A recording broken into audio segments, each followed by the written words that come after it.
कमळी या मालिकेच्या आजच्या भागामध्ये आपण पाहत आहोत ऋषी जोरातच आवाज देतो. तो म्हणत असतो, काय चाललं आहे हे, आत्ताच्या आत्ताच थांबवा. असं म्हटल्यानंतर सगळ्यांचे मोबाईल त्यांच्या त्यांच्या खिशामध्ये गेलेले असतात. इकडे तो लगेचच स्वतःचं जॅकेट काढतो आणि कमळीच्या अंगावरती टाकतो. तेव्हाच निंगी सावरत असते. तेव्हाच तो अनिकाला विचारतो, काय चाललंय हे सगळं काही. तेव्हाच अनिका म्हणते, मला नाही काही माहिती. तेव्हाच तिथे बसलेले प्रोफेसर असतात आणि त्यांना सुद्धा तो विचारत असतो, हे सगळं काय आहे चरण, प्रोफेसर आहात ना तुम्ही, तरी सुद्धा या पद्धतीने वागतात. तिथे बाजूला असलेला मुलगा, तो म्हणजेच अनिकाचा जवळचा मित्र, त्याच्या सनकन एक कानाखाली तो वाजवतो आणि सनकन एक कानाखाली वाजवल्याच्या नंतर तो म्हणत असतो, काय चाललंय हे सगळं काही. या महाराष्ट्रात राहता छत्रपती शिवाजी महाराजांचं हे राज्य आहे आणि त्यासोबत सगळ्यात महत्त्वाची गोष्ट म्हणजेच की त्यांची शिकवण आहे. तुम्ही मुलीवर असं वागता, त्यासोबतच मुलींसोबत असे व्यवहार करता. आणि काय ग अनिका, एक स्त्री असून दुसऱ्या स्त्रीचं तुला दुःख समजू शकत नाही.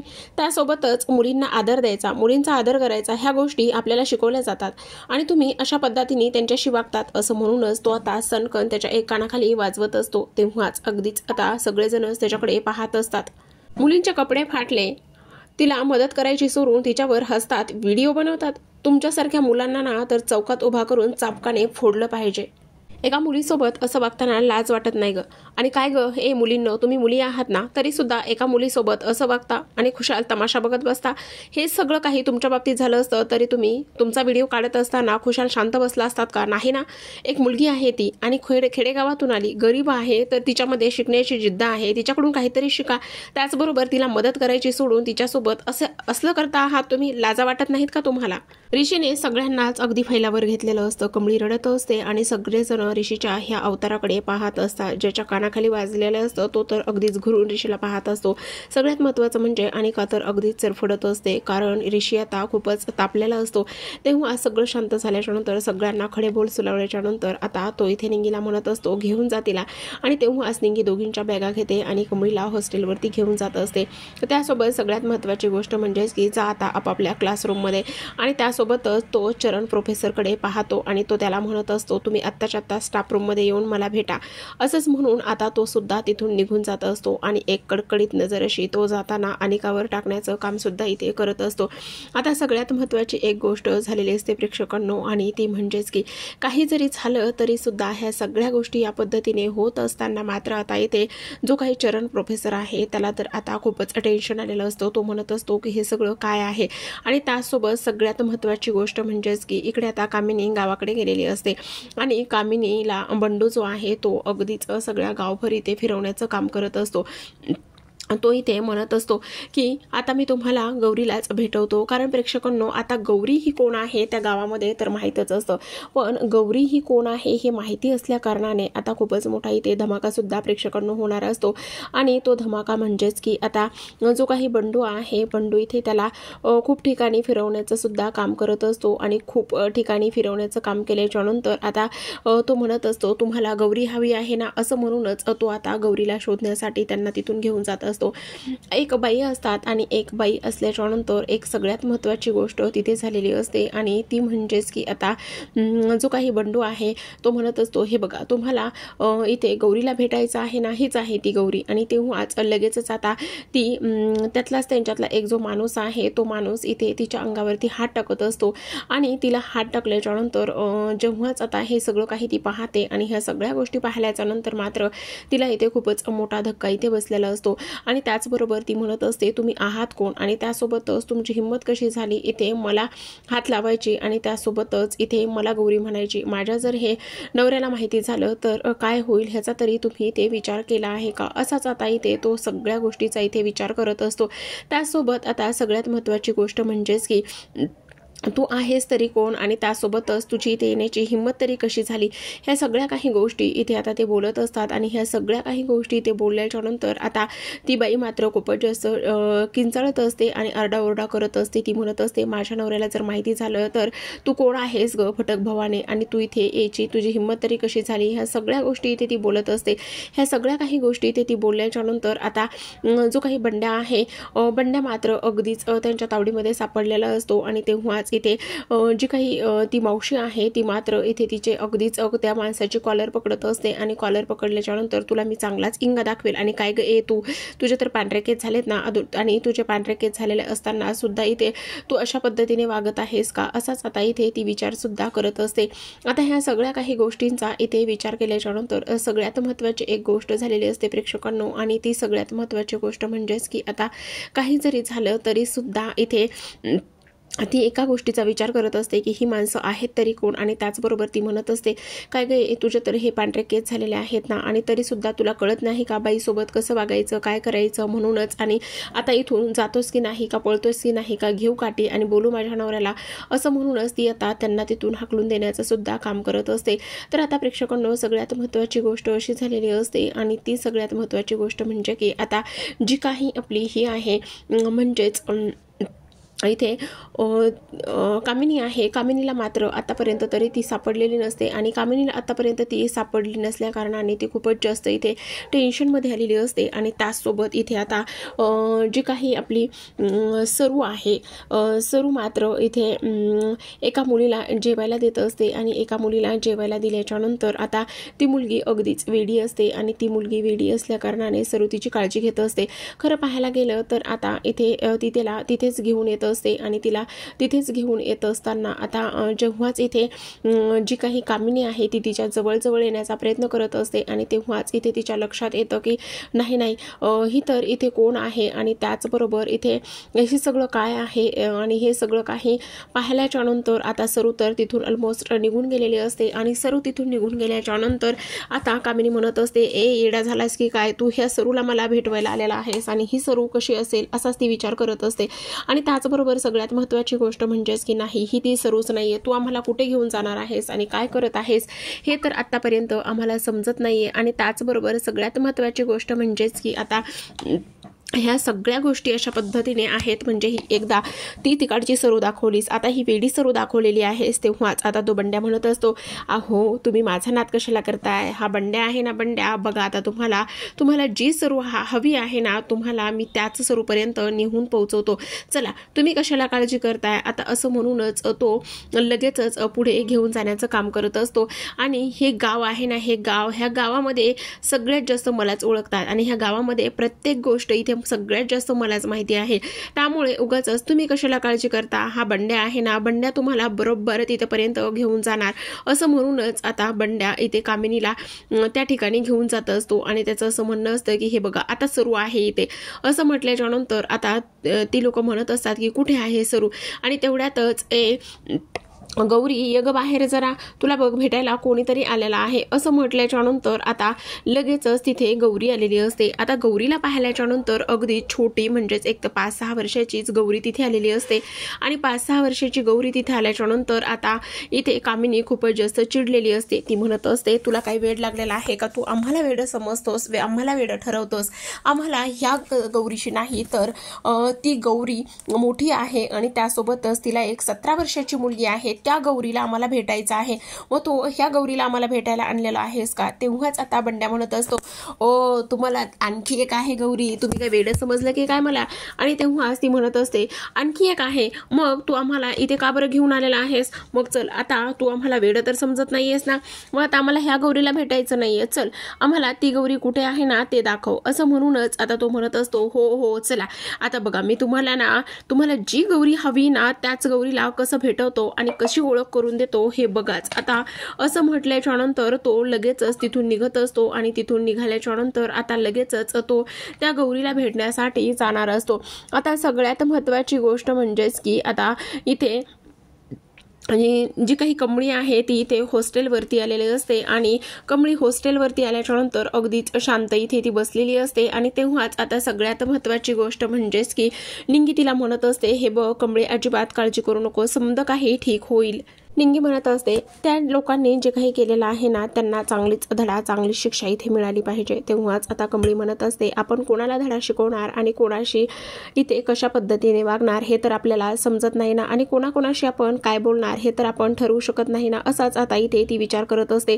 त्यावरच आता सगळ्यात महत्त्वाची गोष्ट म्हणजेच की जी काही निंगी आहे ती म्हणत असते हो ते सगळं काही खरं आहे, पण कमळी म्हणते नाही त्या लोकांचा आता आपण अजिबातच विचार करायचा नाही का आणि कशासाठी आपण त्यांचा विचार करायचा।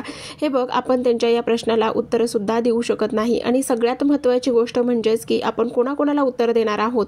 आणि त्यासोबतच चल आता आपल्याला लेक्चरला जायला पाहिजे, लेक्चर आपल्याला बुडवायला नाही पाहिजे। तेव्हाच निंगी तिला म्हणत असते काय हे कोंबळे, अगो मला तर वाटलं की आता जवळपास तू 2-3 दिवस तरी ह्या सगळ्या गोष्टीतून सावरणार नाहीयेस आणि तू तर लगेचच इथे लेक्चरला सुद्धा चल म्हणतेस। तेव्हाच कमळी म्हणत असते हे बघ आपण इथे शहरामध्ये कशासाठी आलेलो आहोत, आपलं स्वप्न आहे आणि ते पूर्ण करण्यासाठी आपण आलेलो आहोत। आणि त्याचबरोबर सगळ्यात महत्त्वाची गोष्ट म्हणजेच की मी आबाला वचन दिलेलं आहे मी खूप मोठी होईन, मी खूप शिकेन आणि त्यासोबतच खूप मोठी साहेबीन सुद्धा होईन, आणि हे सगळं माझं स्वप्न पूर्ण करायचं आहे आणि त्यामुळे हे लोकांचा विचार करून कसं जमेल असं म्हणूनच आता निंगी म्हणत असते चल आपल्याला काही जरी झालं तरी सुद्धा इथे लेक्चर बुडवायचंच नाहीये। आणि त्यासोबतच लेक्चर बुडवायचं नाही असं म्हटल्याच्या नंतर आता काही जरी झालं तरी सुद्धा निंगी म्हणत असते अगं हो कमळे पण ते जरी सर्व ठीक असलं तरी सुद्धा इथे। तेव्हा कमळी म्हणते हे बघ झाल्या त्या गोष्टी झाल्या, त्या लोकांना आपण आपल्यासोबत कसं वागायचं आणि कशा पद्धतीने बोलायचं हे तर सांगू शकत नाही ना, आणि त्यामुळेच काही जरी झालं तरी सुद्धा आपण त्यांचा विचार करायचा नाहीये। चल आपल्याला इथे लेक्चर बुडवून चालणार नाहीये, चल जय भवानी म्हणूनच आता दोघी सुद्धा तिथून उठत असतात। आणि दोघी सुद्धा तिथून उठल्याच्या नंतर आता इकडे त्या लेक्चरला सुद्धा जायला निघालेल्या असतात। आता इकडे त्या लेक्चरला तर जात असतात प्रेक्षकांनो, पण सगळ्यात महत्त्वाची गोष्ट आणि इंटरेस्टिंग म्हणजे की कामिनीच्या बाबतीत होत असते। कामिनी गेलेली असती खरं तर कमळी आणि कमळीच्या आईला शोधण्यासाठी। कमळीला आता तिने पाहिलेलंच नसतं किंवा कमळीचं त्या मुलीचं नाव काय तिने ठेवलेलं आहे ही सुद्धा गोष्ट माहिती नसते, पण इथे तिला जी काही सुरू आहे तिला तर इथे गौरी म्हणून ओळखलं जात होतं आणि गौरी म्हणूनच ती आता पूर्ण गावामध्ये शोध घेण्याचं काम करत असते। आपला बंडू पण खूपच चमत्कारिक आहे बघा प्रेक्षकांनो, आता अगदीच सगळं गावभर फिरवलेलं असतं आणि अगदीच सगळं गावभर फिरवल्याच्या नंतर आता इथे त्याने एका ठिकाणी गोठ्याच्या ठिकाणी आणलेलं असतं आणि गोठ्याच्या ठिकाणी आणल्याच्या नंतर आता तो म्हणत असतो बघा तुम्हाला शेवटी गौरीला भेटायचं होतं ना, ही बघा ही आमची गौरी आहे असं म्हणूनच समोर असलेल्या एका गाईकडे तो बोट करत असतो। आणि तेव्हाच तो म्हणत असतो ही गौरी, आणि तेव्हाच आता कामिनी म्हणत असते ए बाबा तू काय आम्हाला वेडा समजलास की काय। तेवढ्यात तिच्यासोबत असलेला एक माणूस मात्र त्याची कॉलरच पकडतो आणि तेव्हाच आता बंडूला राग आलेला असतो। तो म्हणत असतो तो स्वतःच्या याच्यात अद्भुतच राहायचं आणि तू काय समजतोस मला, अशा पद्धतीने माझी कॉलर पकडशील आणि मी शांत बसेल असं तुला वाटलंय का? नाही, हे आपलं गाव आहे आणि आपल्या गावामध्ये आपल्याला खूप जास्त मान आहे आणि ही गौरी आहे। तेव्हाच कामिनी म्हणत असते अरे बाबा तुला किती वेळा सांगितलंय आम्हाला गौरी पाहिजे, गौरी जिची मुलगी 17 वर्षाची आहे अशी गौरी आम्हाला पाहिजे। आता मात्र इथे कामिनी म्हणत असते ए बाबांनो जाऊ द्या, आपण पण कोणाच्या नादी लागलेलो आहोत, कुठे सापडणार आहे आपल्याला गौरी, चला रे ह्याच्या नादी लागून काहीच होणार नाही असं म्हणूनच आता कामिनी तिथून निघत असते। आणि कामिनी तिथून निघून गेल्याच्या नंतर आता मात्र बंडू म्हणत असतो मला पण काय, मी पण कोण आहे, बंडू आहे मी बंडू, आणि त्यासोबतच तुम्ही इथे माझ्या सरू मावशीला आणि त्याचबरोबर सगळ्यात महत्त्वाचं म्हणजेच की आमच्या कमळीला खूप त्रास दिला होता ना, आणि हा एवढा सहजासहजी तुम्हाला तिच्यापर्यंत कसा बरं पोहोचू देईल, कारण हे सगळं काही त्याला माहिती होतं, तो मुद्दामूनच ह्या सगळ्या गोष्टी इथे जाणून बुजून करत होता। आता इकडे प्रेक्षकांनो जी काही कामिनी आहे, कामिनीला इथे रागिणीचा फोन आलेला असतो आणि कामिनीला रागिणीचा फोन आल्याच्या नंतर इथे ती म्हणत असते अगो काय आई कुठे आहेस आणि सापडल्या का त्या दोघी। तेवढ्यातच आता कामिनी म्हणत असते ए बाई कुठल्या सापडत्या, त्या जिवंत असायला सापडायला त्या जिवंत तर असायला पाहिजेत ना, काही नाही बघ त्या जिवंत नाही आहेत, काही नाही आहेत, अख्खं गाव पिंजून टाकलं, माझे पाय ना पाय दुखायला लागलेले आहेत, पण तुला सांगते त्या कुठेही सापडल्या नाही येतं आणि तू विसरून जाग त्या जिवंत वगैरे नाही येतं। आणि तेव्हाच आता रागिणी म्हणत असते अगं पण तू हे सगळं काही खरं सांगतेस ना। तेव्हाच आता कामिनी म्हणत असते हो अगदीच खरं सांगत आहे, मी कशाला खोटं बोलू, अगदीच मी खरं सांगत आहे आणि त्यात काहीही वावगं नाहीये किंवा काहीही चुकीचं नाहीये। आणि त्या सगळ्यात महत्त्वाची गोष्ट रागिणी म्हणत असते की बरं झालं एकदाच्या त्या नाही सापडल्या. आणि तेव्हाच आता कामिनी इकडे म्हणत असते, पण जर काही सापडल्या तर त्या माझ्यासमोर जर आल्या तर त्यांचं राम नाम सत्य करूनच मी सगळ्यांसमोर येईन. ही कामिनी आहे, मी कामिनी. आणि तेव्हाच कामिनीचा घाव म्हणजेच की अगदीच वर्मावर डाव असंच ती इथे म्हणत असते. आणि तेवढ्यातच आता हॉलमध्ये अन्नपूर्णा येऊन बसलेली असते. आता अन्नपूर्णा आली ही गोष्ट रागिणीला समजते. आणि तेव्हाच रागिणी अगदीच विषय बदलायला सुरुवात करत असते. ती म्हणत असते, अगो आई, पण तुला एक गोष्ट सांगू का, इथे आपल्या आईंना त्यांची किती काळजी आहे. आणि त्याचबरोबर काही जरी झालं का तरी सुद्धा त्या जोपर्यंत दोघी सापडत नाही ना तोपर्यंत आपल्या आईला काही चैन पडणार नाही बघ. आणि आता एकदा तू त्यांना शोध आणि शोधलंस का मग सगळं काही व्यवस्थित होईल बघ. पण खरं सांगू का, आपल्या आई आहेत ना त्या मात्र सतत इथे किती त्या दोघींचा विचार करत असतात. आणि त्याचबरोबर आईंची ही अवस्था पाहिल्याच्या नंतर मला खूप वाईट वाटतं ग. आणि त्यामुळेच मला असं वाटतंय की त्या दोघी लवकरच भेटाव्या म्हणून. आणि हे सगळं काही मुद्दामून ती नाटकेपणाने करत असते. इकडे रागिणी म्हणत असते, ए बाई, तू काही भांग वगैरे प्यायलीस की काय. आणि तेव्हाच आता रागिणी म्हणत असते, नाही, पण तुला एक गोष्ट सांगू का, मी आता ना आई माझ्या पाठीशी खंबीरपणे उभ्या आहेत. आणि तेव्हाच आता ती म्हणत असते, अच्छा, म्हणजे माझी वहिनी तुझ्या पाठीशी म्हणजेच तुझ्या पाठीमागं येऊन बसली आहे का, आणि त्यामुळेच तू अशा गोष्टी ते बोलतेस का. तेव्हाच ती म्हणत असते, हो ग हो, आणि मला माहिती आहे तू लवकरात लवकरच त्यांना शोधून काढशील. पण आई, तू बरं झालं गावाला गेलीस. आणि तेवढ्यातच ती म्हणत असते, हो चालेल, चल फोन ठेवू का आता, असं म्हणूनच आता ती फोन ठेवत असते. आता फोन ठेवल्याच्या नंतर इकडे लगेचच रागिणी पाठ वळून पाहते. आणि पाहिल्याच्या नंतर ती म्हणत असते, अहो आई, तुम्ही इथे कधी आलेला आहात. आणि तेव्हाच ते अन्नपूर्णा म्हणत असते, तुझं फोनवर जे काही चाललेलं होतं ना बोलणं, आणि तेव्हाच मी आलेले आहे. हो का आई, आणि खरं सांगू का, मला ना तुमची खूप जास्त काळजी आहे. आणि त्याहून सगळ्यात महत्त्वाची गोष्ट म्हणजेच की आईला सुद्धा इथे त्या दोघी सापडण्याची खूप जास्त काळजी आहे. तेवढ्यातच आता अन्नपूर्णा म्हणत असते, हो का, ते सगळं काही ठीक आहे ग, पण तुला एवढी काळजी आहे हे बघून मला मात्र फारच आनंद झाला. तेवढ्यातच रागिणी म्हणत असते, हो आई, काही जरी झालं का तरी सुद्धा आता मी ठरवलंय, जोपर्यंत त्या दोघी सापडत नाहीत ना तोपर्यंत शांत बसायचं नाही. आणि आई सुद्धा आता लगेचच त्यांना शोधण्यासाठी निघालेली आहे. आईनं आता सिद्धटेकला जाऊन शोधले, पण आता तरी त्यांना त्या कुठेच भेटल्या नाहीयेत. तेव्हाच अन्नपूर्णा म्हणत असते, तुला असं त्यांच्याप्रती एवढं सगळं काही बोलताना पाहून मला खूप जास्त आनंद झाला बघ. आणि तेव्हाच आता खरंच सगळं काही व्यवस्थित होईल असंच आता इथे अन्नपूर्णा बोलत असते. त्यावरच आता रागिणी म्हणत असते, हो आई, मला माहिती सगळं काही व्यवस्थितच होणार आहे. आणि एकदा का त्या दोघी सापडल्या ना तर मग आता आई म्हटली की मी पहिल्यांदाच इथे वहिनी समोरच त्या दोघींना सुद्धा इथे आणून उभे करेन. असंच आता इथे रागिणी मुद्दामूनच तिच्या मनामध्ये जागा मिळवण्यासाठी बोलत असते. कारण रागिणीला फक्त आणि फक्त इथे आता अन्नपूर्णाच्या मनामध्ये जागा मिळवायची असते. आणि अन्नपूर्णाच्या मनामध्ये जागा मिळवल्याच्या नंतरच मग सगळं काही व्यवस्थित होईल असंच तिला इथे वाटत असतं. आणि त्यामुळेच हिचे जे काही अन्नपूर्णा आहे तिचे हे सगळे काही प्रयत्न इथे सुरू असतात. अन्नपूर्णा म्हणत असते, खरंच चांगलंय ग, चांगलंय, तुम्ही दोघी मला माझी नात शोधायला एवढी मदत करतायत हे ऐकून मला खरंच खूप बरं वाटलं. पण खरं सांगू का, त्या दिशेला जरी माझी नात इथे कामिनीला भेटली नसेल तरी सुद्धा ती नक्कीच दुसऱ्या दिशेला जाऊ शकते किंवा दिशा चुकू शकत नाही. आणि दिशा जरी चुकली ना तरी सुद्धा माझा विश्वास अजिबातच ढळमळणार नाही. आणि आता काय आहे ना, कामिनी स्वतः प्रयत्न करणार म्हटल्यावर ती नक्कीच सापडेल, हो की नाही. तेव्हाच रागिणी म्हणत असते, हो सांगू का रागिनी, आपण शोधून जर माझी नात मला सापडली नाही ना तर ती स्वतः शोधेत इथपर्यंत माझ्याकडे येईल बघ. तर आता इकडे दुसऱ्या बाजूने चरण सरांना त्याच्या केबिनमध्ये म्हणजेच ऑफिस स्टाफ रूम मध्ये बोलावून घेतलेलं असतं. आणि तेव्हा चरण अगदीच हाताची घडी घालून आणि तोंडावर बोट ठेवूनच जसा लहान आणि सभ्य मुलांसारखा उभा असतो अगदीच तसा ऋषी समोर तो उभा असतो. तेव्हाच ऋषी सक्त त्याला ताकीद करत असतो. तो म्हणत असतो की ज्यांच्या मोबाईलमध्ये व्हिडिओ शूट झाला आहे ना तो व्हिडिओ आत्ताच्या आत्ता डिलीट झाला पाहिजे. आणि ही जबाबदारी तुमची आहे. तुम्ही कॉलेजचे प्रोफेसर असून सुद्धा असं कसं वागू शकता.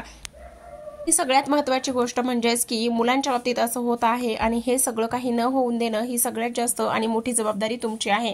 त्यामुळे आत्ताच्या आत्ता तो व्हिडिओ डिलीट होणं ही सुद्धा तुमची जबाबदारी आहे. आणि एक प्रोफेसर आहात ना तुम्ही, त्यामुळे प्रोफेसर असून कॉलेजमध्ये कसं वागायचं आणि कशा पद्धतीने मुलांना हाताळायचं हे तुम्हाला कळलं पाहिजे. निघा आता, असं म्हणूनच तो त्यांना तिथून जायला सांगत असतो. तर प्रेक्षकांना अशाच नवनवीन आणि त्यासोबतच डेली मालिकांच्या अपडेट्स आणि रिव्ह्यूज जाणून घ्यायचे असतील, पाहायचे असतील तर आपल्या स्पर्श मनाचा या यूट्यूब चॅनलला नक्की सबस्क्राईब करा आणि या व्हिडिओला लाईक करा.